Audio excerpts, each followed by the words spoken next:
Assalamualaikum warahmatullahi wabarakatuh, Ibu. Waalaikumsalam warahmatullahi wabarakatuh. Perkenalkan, saya Miss Ayu Kartika, CGP Angkatan 9 Jakarta. Kebetulan saya ada tugas dari guru penggerak modul 3.1 terkait tentang pengambilan keputusan berbasis nilai-nilai kebajikan. Ingin melakukan wawancara dengan Ibu selaku pimpinan SDN Rawabuaya 07.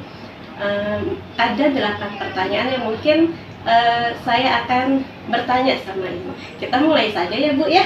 Silakan, Bayu. Untuk pertanyaan yang pertama, selama ini bagaimana Ibu Nengsi dapat mengidentifikasi kasus-kasus yang merupakan dilema etika atau rujukan moral? Ya, baik Bayu ya, Ibu coba jawab ya. Setahu Ibu, kalau dilema etika itu kan terkait dengan kasus yang secara moral itu benar tetapi bertentangan. Kalau rujukan moral itu sudah mungkin dapat dilihat jelas benar atau salah kasusnya. Nah, untuk dapat mengidentifikasi apakah itu dilema etika atau rujukan moral, tentu kita harus kita lihat dulu. Mungkin ada 4 aspek yang bisa kita lihat. Yang pertama itu kita mungkin bisa membuat daftar fakta yang relevan, gitu ya. Kemudian yang kedua, mengidentifikasi pihak-pihak yang terkait dalam kasus itu. Nah, kemudian yang ketiga, apa saja pilihan dalam kasus tersebut. Dan yang terakhir, apa yang bisa kita lakukan pada kasus tersebut. Jadi mungkin itu 4 cara Ibu dalam mengidentifikasi dilema etika dan rujukan moral. Ya, terima kasih Ibu. Untuk pertanyaan selanjutnya Bu ya, Ya. kita lanjutkan. Selama ini bagaimana Ibu Nengsi menjalankan pengambilan keputusan di sekolah Ibu, terutama untuk kasus-kasus di mana ada 2 kepentingan yang sama-sama benar atau sama-sama mengandung nilai kebajikan?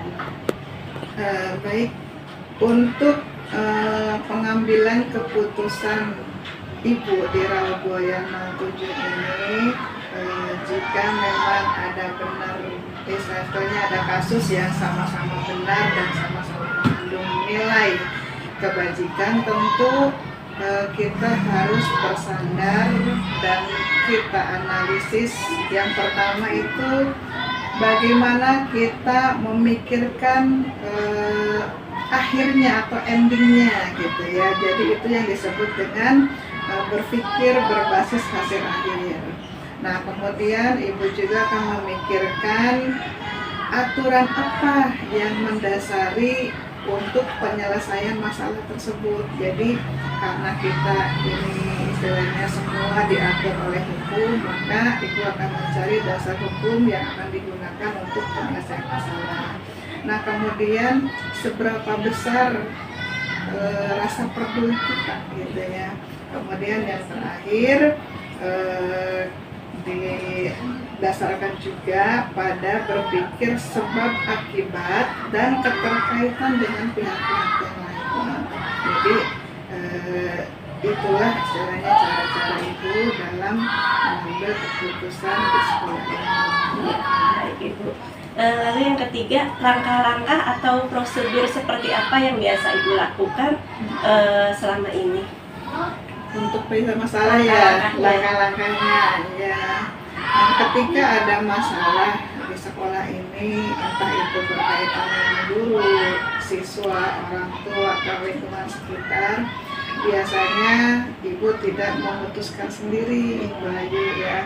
Jadi di sini Ibu istilahnya biasanya mendiskusikan minimal dengan wakil, gitu ya. Kemudian jika memang istilahnya kasus itu istilahnya perlu memang peran serta pimpinan, biasanya Ibu juga berkonsultasi dengan pimpinan seperti pengawas, gitu ya. yang bisa mendasari pengambilan keputusan tersebut. Nah, kemudian langkah-langkahnya itu biasanya yang pertama itu kita menganalisis dulu apa sih penyebab dari masalah itu gitu ya. Kemudian kita kumpulkan juga fakta-fakta atau bukti dukungnya. Kemudian yang ketiga itu biasanya ibu menginventaris pihak-pihak yang terkait dalam kasus ini, itu siapa saja. Nah, kemudian setelah itu kami memikirkan alternatif solusi yang kemungkinan bisa kita ambil sebagai pemecahan masalahnya. Nah, kemudian alternatif itu kami kaji bagaimana kelebihannya, apa kekurangannya. Nah, alternatif yang minim istilahnya kekurangannya plus di kelebihannya itulah yang kami ambil. Jadi pada intinya kami di sini mengambil keputusan tidak sendiri ya, jadi berdasarkan dengan musyawarah seperti itu. Ya, baik Ibu. Lalu hal-hal apa saja yang selama ini Ibu anggap efektif dalam pengambilan keputusan pada kasus-kasus dilema etika? Kalau yang efektif itu tentunya ya karena itu tadi Ibu membiasakan diri untuk bermusyawarah ya. Siapapun itu masalahnya, mau orang tua mau guru ya biasanya ibu panggil yang bersangkutan gitu ya. Kami istilahnya urai permasalahannya itu apa, penyebabnya apa, maunya seperti apa. Nah, dari duduk bersama itu akan istilahnya ibu temukan sebetulnya kuncinya itu harus bagaimana gitu ya. Jadi mungkin istilahnya kalau ibu itu lebih menganggap musyawarah dan duduk bersama itu lebih efektif dalam penyelesaian masalah. Kita lanjut Ibu ya. Lalu hal-hal apa saja yang selama ini merupakan tantangan dalam pengambilan keputusan pada kasus-kasus dilema etika? Untuk tantangan dalam pengambilan keputusan itu yang ibu rasakan biasanya karena keterlibatan orang luar gitu ya gitu. Jadi semakin banyak orang yang terlibat itu akan semakin sulit dalam menentukan suatu keputusan. Kemudian ilmu pengetahuan atau informasi yang kita miliki seberapa banyak juga akan mempengaruhi keputusan kita itu ya. Kemudian ada pun masukan-masukan yang banyak juga itu akan menjadi tantangan kita dalam mengambil keputusan karena setiap orang pasti punya alternatif solusi gitu. Nah, kita harus memilih yang terbaik dan yang bermanfaat untuk semuanya. Iya, dan Ibu. Lalu apakah Ibu memiliki sebuah tata cara atau jadwal tertentu dalam sebuah penyelesaian kasus dilema etika? Apakah Ibu langsung menyelesaikan di tempat atau memiliki sebuah jadwal untuk menyelesaikannya? Bentuk atau prosedur seperti apa yang sudah Ibu jalankan? Ya, untuk tata cara Ibu ya tidak memiliki jadwal khusus ya untuk penyelesaian masalah. Jadi ketika ada masalah itu istilahnya tidak berlarut-larut, langsung kita musyawarahkan, carikan solusinya agar cepat selesai dan tidak berlarut-larut. Adapun untuk prosedurnya sama dengan yang tadi, kita analisis dulu permasalahannya apa, penyebabnya apa, kemudian alternatif solusinya apa saja, orang yang terlibat siapa saja. Nah, sama prosedur seperti itu. Ya, baik Ibu.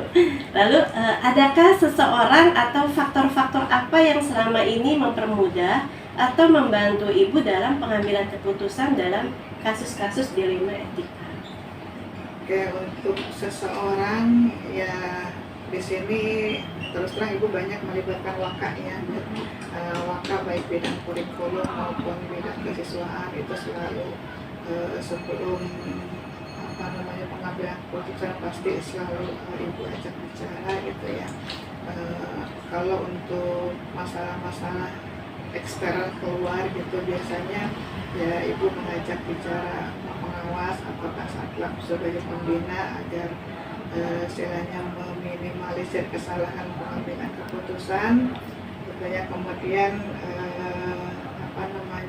ibu pun terus terang menggali dasar-dasar hukum aturan yang berlaku untuk kasus tersebut seperti apa, sehingga ibu mengharapkan dari proses tersebut dapat dihasilkan keputusan yang terbaik. Baik.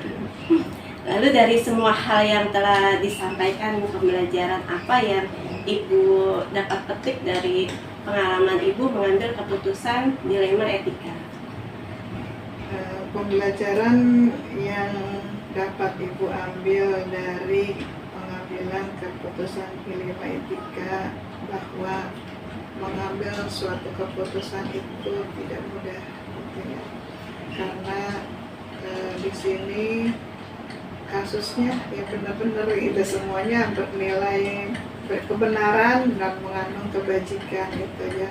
Jadi di sini itulah istilahnya hasil akhirnya, endingnya seperti apa, kemudian efeknya bagaimana, kemudian seberapa jauh imbasnya bagi kita dan orang lain. Nah, itu yang harus kita pikirkan. Jadi membuat kita berpikir itu tidak bisa instan gitu, karena akan menyangkut nasib orang lain. Jadi pada intinya pengambilan keputusan itu merupakan hal yang harus dilakukan, tapi memang tidak mudah. Ya. Baik Ibu, sekian pertanyaan dari saya Ibu.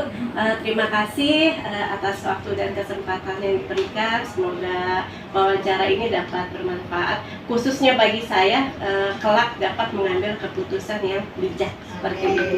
Ya. Terima kasih Ibu. Sama-sama Bayu.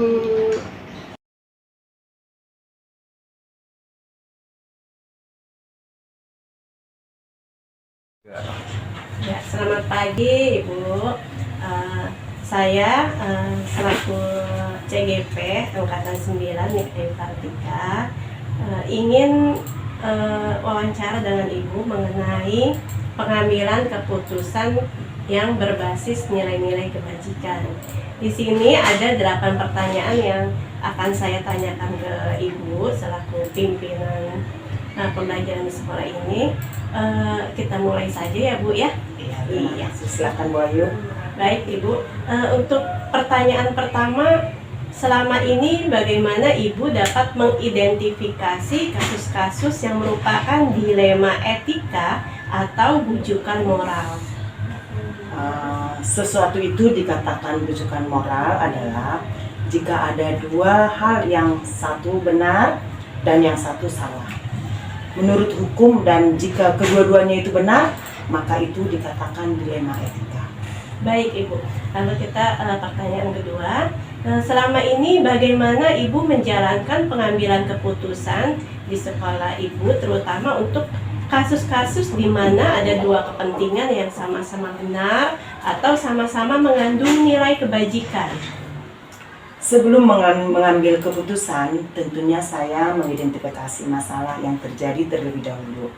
Kemudian, siapa saja pihak yang terlibat, lalu mengumpulkan fakta yang ada, dan seterusnya, sehingga mampu mengambil keputusan yang tepat bagi pihak-pihak yang bermasalah.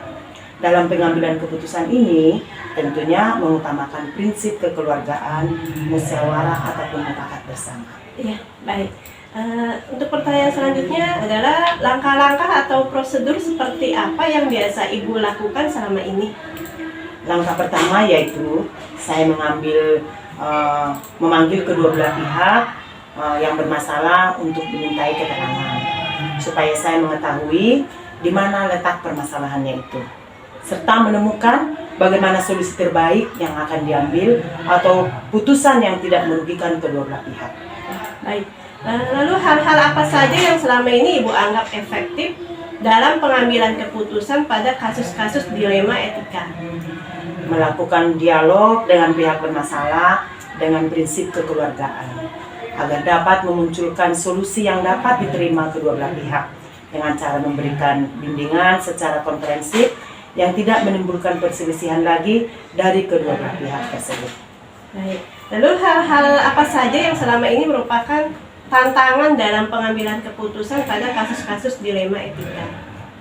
Tantangan dalam mengambil keputusan itu yaitu bagaimana cara kita mencari solusi yang terbaik bagi semua pihak dengan risiko seminimal mungkin. Tentu saja hal itu membutuhkan dukungan yang positif dari semua warga sekolah, baik gurunya, baik penjaga sekolah, dan yang lain-lain juga. Lalu apakah Ibu memiliki sebuah tata cara atau jadwal tertentu dalam sebuah penyelesaian kasus dilema etika? Apakah Ibu langsung menyelesaikan di tempat atau memiliki sebuah jadwal untuk menyelesaikannya? Bentuk atau prosedur seperti apa yang Ibu lakukan? Menyelesaikan masalah secara langsung dan diselesaikan di sekolah pada hari itu juga, agar tidak berkepanjangan, serta tidak menimbulkan perselisihan yang baru dengan melibatkan beberapa pihak, terutama dengan guru, untuk memberikan pertimbangan dan masukan yang baik, serta pengawasan dari komite sekolah tergantung pada karakter permasalahan yang akan terjadi tersebut. Ya, baik. Lalu adakah seseorang atau faktor-faktor apa yang selama ini mempermudah atau membantu Ibu dalam pengambilan keputusan dalam kasus-kasus dilema etika? Setiap permasalahan yang ada saya selalu bawa dalam musyawarah atau dalam rapat dewan guru agar lebih cepat menemukan solusi yang terbaik juga. Terus bisa berkonsultasi juga dengan pengawas sekolah atau komite sekolah untuk meminta saran dan masukan atau yang terbaiklah bagi permasalahan yang ada. Baik. Dari semua hal yang telah disampaikan, pembelajaran apa yang dapat Ibu petik dari pengalaman Ibu mengambil keputusan dilema etika? Sebagai pemimpin sekolah, dalam pengambilan keputusan apapun harus berdasarkan kesepakatan bersama yang dihasilkan dari permusyawaratan mufakat serta membiasakan diri untuk bertanggung jawab atas setiap keputusan yang telah ditentukan, karena bekerja sebagai tim lebih ringan dalam menyelesaikan permasalahan daripada bekerja sendiri. Selain itu, komunikasi yang baik antara setiap elemen warga sekolah juga sangat menentukan cepat lambatnya permasalahan atau penyelesaian masalah yang ada. Baik Ibu, terima kasih banyak atas wawancara kita hari ini. Semoga apa yang Ibu berikan ke saya dapat saya pelajari dan juga saya contoh untuk pengambilan keputusan kelak. Terima kasih Ibu. Sama-sama Bu Ayu, semoga sukses selalu ya Bu Ayu. Terima kasih.